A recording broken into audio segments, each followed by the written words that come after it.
What's up guys? Ayan, gagawa ko ng divider tong aking wall dito. Ayan, nabakante. Ayan guys, meron ako dito mga ritaso na plywood yan. Wala sa mga sukat, kaya lang gawa na lang natin ng paraan. Sayang rin itong mga plywood na to.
Ito.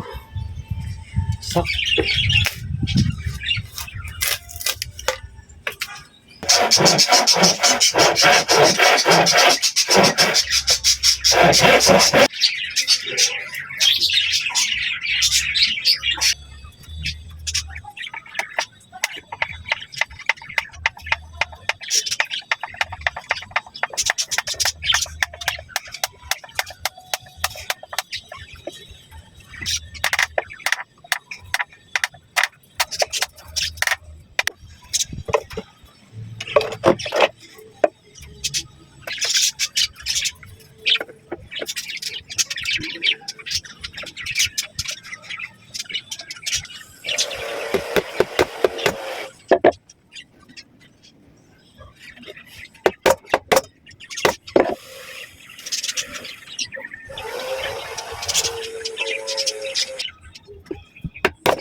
Lapit na rin matapos.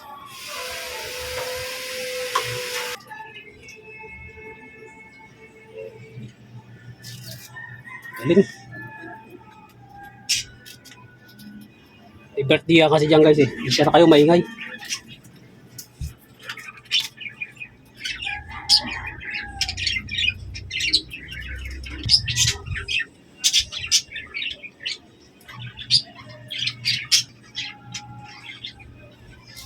Hindi ko na ito babawasan. Sayang din yung may nilagay dito sa taas eh.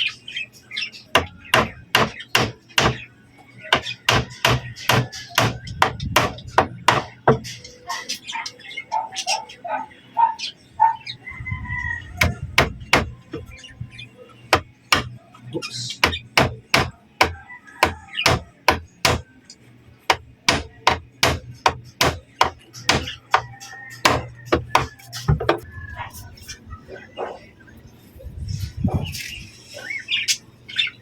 Yan na guys, pinamasilyahan ko na.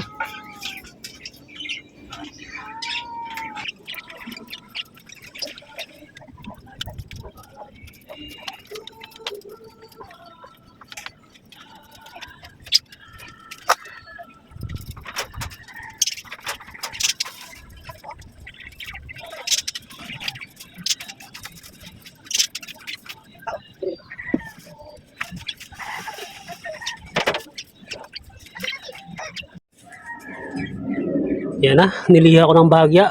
Medyo basa pa guys. Pero ano yun?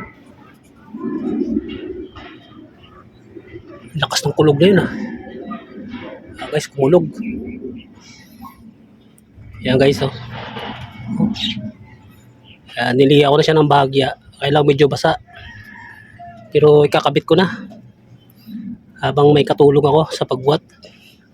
Tapos doon ko na lang siguro pinturahan yan. Ayan guys. DIY lang naman yan. Hindi naman tayo professional talaga. Ayan. At least may napuntahan yung ating mga scrap dito na plywood. Ayan nga guys, naikabit ko na. Tapos nag-hire na rin ako guys ng pintor. Yan. Ano yan?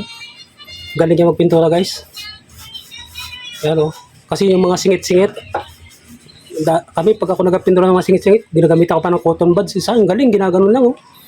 Ano yan guys? Apo ni Amor Solo. Yan guys yung ating DIY hanging cabinet. DIY hanging divider pala. Yan na guys. Kaya ganyan yung mga sukat niyan. May mga talagang ilalagay dyan. Yung sa gitna. Speaker yan guys. Yung sa gitna. Yan na siya guys. Pinapatuyo lang yung pintura. Para may lagay na yung ating ilalagay dyan. Yan.